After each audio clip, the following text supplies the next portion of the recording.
టీనేజ్లో ఉండే పిల్లలను వాళ్ళ మనస్తత్వాన్ని అర్థం చేసుకోలేక సతమతం అవుతున్నటువంటి తల్లిదండ్రులకు నచ్చే ఒక ఆలోచింపదగినటువంటి ఒక కథను మీ ముందుకు తీసుకొస్తున్నాను. కథ పేరు ఏంటంటే మౌనంగా ఎదుగుతున్న అంకురం. అంకురం అంటే ఇది ఒక టీనేజ్లో ఉన్నటువంటి ఒక పిల్లవాడి గురించి మనకి తెలియజేస్తుంది. అతను పెరుగుతున్న విధానం, అతను ప్రభావితమవుతున్నటువంటి అనేక విషయాలు, అతనిపై ప్రభావం చూపుతున్నటువంటి అనేక విషయాలు, వీటన్నిటి గురించి మనకి ఈ మౌనంగా ఎదుగుతున్నటువంటి అంకురం ఈ కథ ద్వారా మనకి అర్థమవుతుంది. ఇక మనం కథలోకి వెళదామా?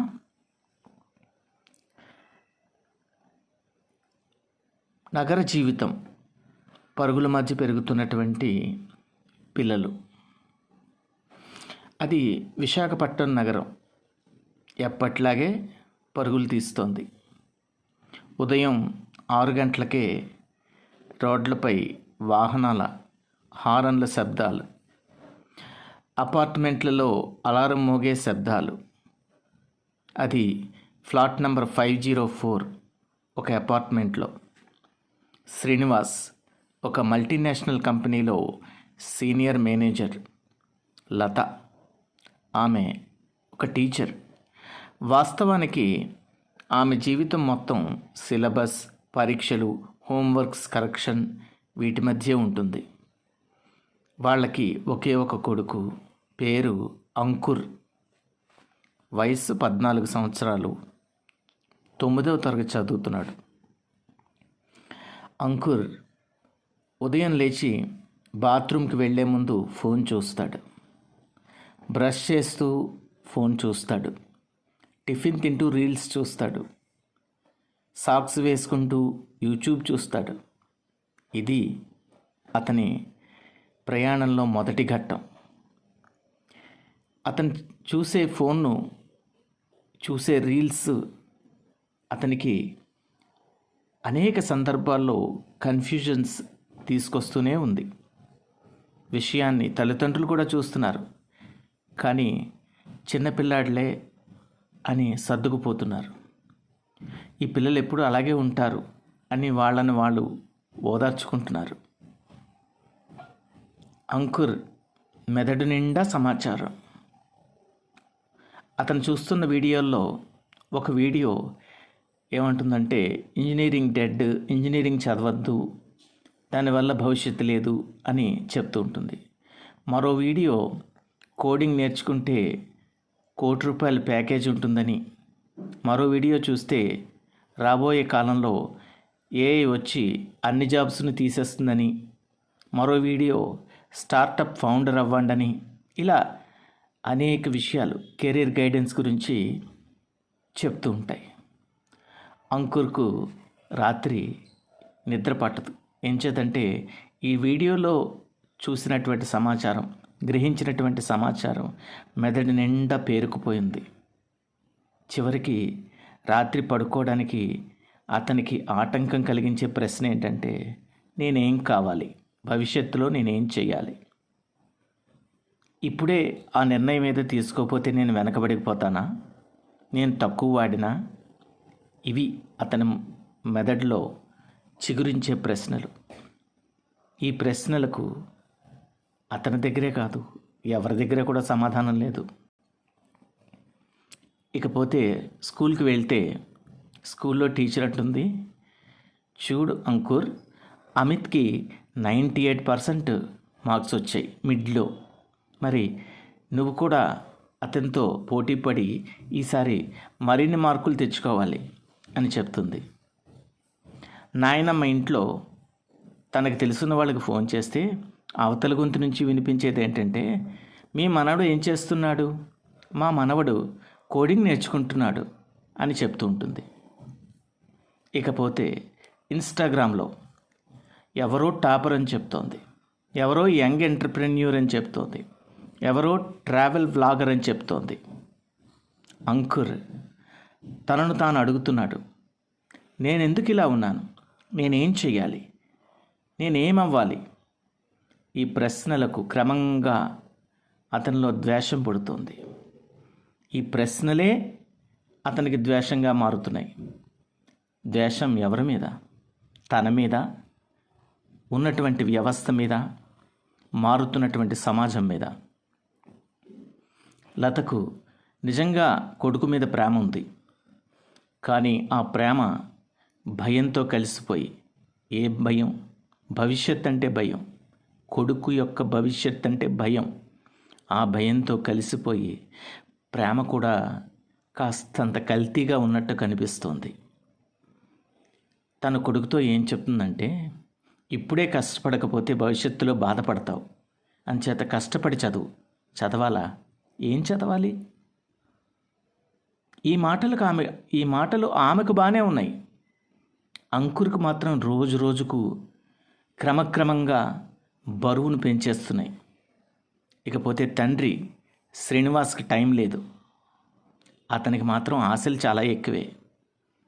కొడుకు గొప్పగా సెటిల్ అవ్వాలని, కొడుకు తాను చెయ్యలేని పనిని కొడుకు చెయ్యాలని.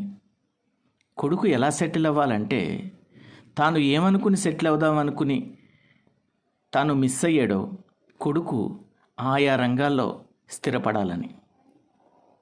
నేను చాలా కష్టపడ్డాను, నువ్వేనా మంచిగా సెటిల్ అవ్వాలి అని తండ్రి చెప్తూ ఉంటాడు. అంకుర్ ఆలోచించాడు. అంటే తండ్రి చెయ్యలేని పనిని తాను చెయ్యాలా అని.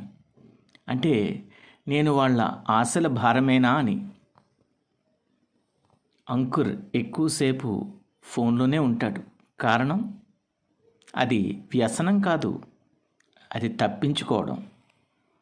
అక్కడ ఎవ్వరూ మార్కులు అడగరు, అక్కడ ఎవ్వరూ ఎవరినీ పోల్చరు, ఎవరు భవిష్యత్తు గురించి భయపెట్టరు. కానీ ఆ ఫోన్ స్క్రీన్ వెనుక ఒంటరితనం, ఖాళీ, దిశ లేకపోవడం, ఇవన్నీ మిళితమై ఉన్నాయి. స్కూల్లో చదువు అంటే అర్థం కాదు. అర్థం కాని చదువులతో ర్యాంక్పై ప్రెషర్. ఎప్పుడు చూసినా పెర్ఫార్మెన్స్ బాగోలేదనే చెప్పేవాళ్ళే. ఫైనల్ రిజల్ట్ ఎప్పుడు ఏదో ఒక లోపంతోటే కనబడుతుంది. టీచర్ ఒకరోజు అంకుర్ని పిలిచి అడిగింది, నీకు ఏమవ్వాలనుంది? నీకు ఏమంటే ఇష్టం? ఈ 2 ప్రశ్నలు అంకుర్కి ప్రాణం లేచొచ్చినట్టు అయ్యింది. అంకుర్ షాక్ అయ్యాడు. ఆ ప్రశ్నలను ఇంతవరకు ఎవరూ అడగలేదు. వాటికి అతని దగ్గర సమాధానం కూడా లేదు.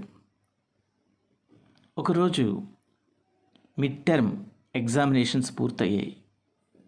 వాటి రిజల్ట్ కూడా వచ్చింది. అంకుర్ ఫెయిల్ అయ్యాడు. తల్లి ఏడ్చింది, తండ్రి కోప్పడ్డాడు. ఇన్ని తక్కువ మార్కులు వస్తే ఎలాగా అని ఇద్దరు కూడా కసిరారు. ఆ రాత్రి అంకుర్ తన డైరీలో రాసుకున్నాడు, నేను చెడ్డవాడిని కాదు, కానీ నేనెవరో నాకే తెలియని వాడిని అని. స్కూల్ కౌన్సిలర్ తల్లిని పిలిచింది. మీ అబ్బాయి డిప్రెషన్లోకి వెళ్తున్నాడు అని చెప్పింది. ఆ మాట లతను వణికించింది. అంతకాలం వాళ్ళు ఏమీ చూడలేకపోయారు. వాళ్ళ పిల్లవాడిలో వాళ్ళు చూడలేని మార్పును స్కూల్ టీచర్లు గమనించగలిగారు. ఆ రోజు నుండి ఇంట్లో ఒక కొత్త నియమాన్ని ఏర్పాటు చేశారు.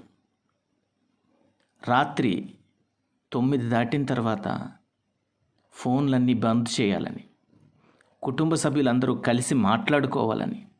ఆ సమయం 9 గంటల నుంచి 10 గంటల దాకా కేవలం మాటలు మాత్రమే మాట్లాడుకోవాలి, కుటుంబ విషయాలు మాత్రమే మాట్లాడుకోవాలి, స్నేహితుల గురించి మాత్రమే మాట్లాడుకోవాలి, సరదాగా మాట్లాడుకోవాలి, ఆలోచనను రేకెత్తించే మాటలు మాట్లాడుకోవాలి. మొదట ఆ మాటల్లో అంకుర్ పార్టిసిపేట్ చేయలేదు. తర్వాత బాధపడ్డాడు. ఆ ఏడుపు 14 ఏళ్లలో కూడబెట్టిన ఏడుపది, 14 ఏళ్లలో కూడబెట్టిన దుఃఖం ఒక్కసారి తన తల్లిదండ్రుల ముందు వెళ్ళగక్కాడు. లత తన కొడుకు యొక్క దుఃఖాన్ని గమనించింది, విషయాన్ని తెలుసుకుంది. లత మొదటిసారి కొడుక్కి ఏ ఉపదేశం కూడా చేయలేదు. శ్రీనివాస్ మొదటిసారి ఏ సొల్యూషన్ కూడా ఇవ్వలేదు. విన్నారు మాత్రమే. అప్పుడు చెప్పాడు అంకుర్ తన భయాలేమిటి, తన అయోమయాలేమిటి, తన ఒంటరితనానికి కారణం ఏమిటి. చూడండి, ఇక్కడ అంకుర్ చెప్పిన విషయాలు శ్రద్ధగా తల్లిదండ్రులు ఇద్దరూ విన్నారు. విన్న తర్వాత వాళ్ళు చెప్పిన సమాధానం ఏంటంటే, నీ జీవితాన్ని ఇప్పుడే నిర్ణయించాల్సిన అవసరం ఏమీ లేదు అని చెప్పారు. ఆ ఒక్క మాట అంకుర్కి ఊపిరిపోసింది. అంకుర్ ఒక్కసారిగా టాపర్ కాలేదు, కానీ ప్రశాంతంగా మారాడు. ఆలోచన వచ్చింది, తనపై తనకు నమ్మకం వచ్చింది. తన ప్రయాణం తనదే అని అర్థం చేసుకున్నాడు. ఇదండి కథ.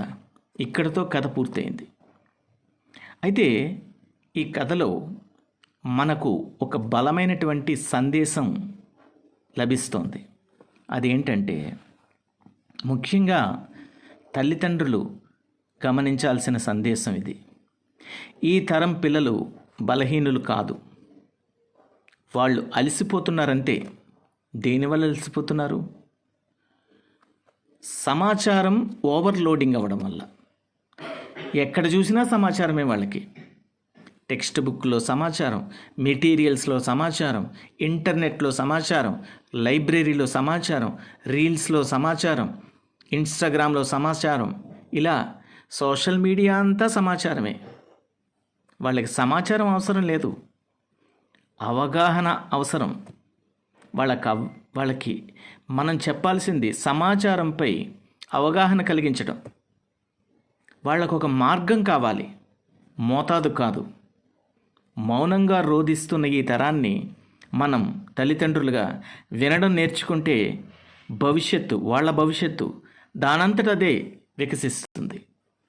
ఇది మనం ఈ కథ ద్వారా గమనించవలసినటువంటి సందేశం. ఇది బలమైన సందేశం. ప్రతి తల్లిదండ్రులు టీనేజ్లో ఉన్నటువంటి పిల్లల్ని పెంచడానికి ఈ సందేశాన్ని గమనించాలి. దీన్ని ఖచ్చితంగా ఫాలో అవ్వాలి.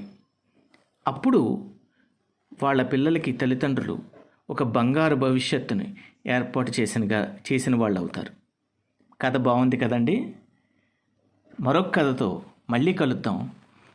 అదేవిధంగా చివరిగా మీకు చెప్పేది ఏంటంటే, ఈ కథకు సంబంధించిన బలమైన విషయం ఏంటంటే, పేరెంటింగ్, తల్లిదండ్రులు పిల్లల్ని అర్థం చేసుకుని ఏ రకంగా పెంచాలి, ఈ విషయంపై మరిన్ని విషయాలు నేను చర్చించబోతున్నాను.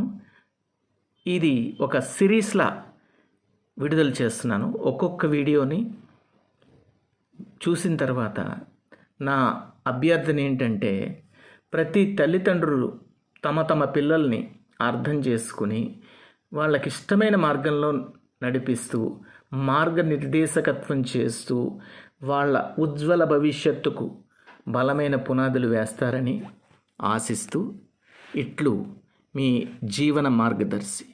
సెలవు.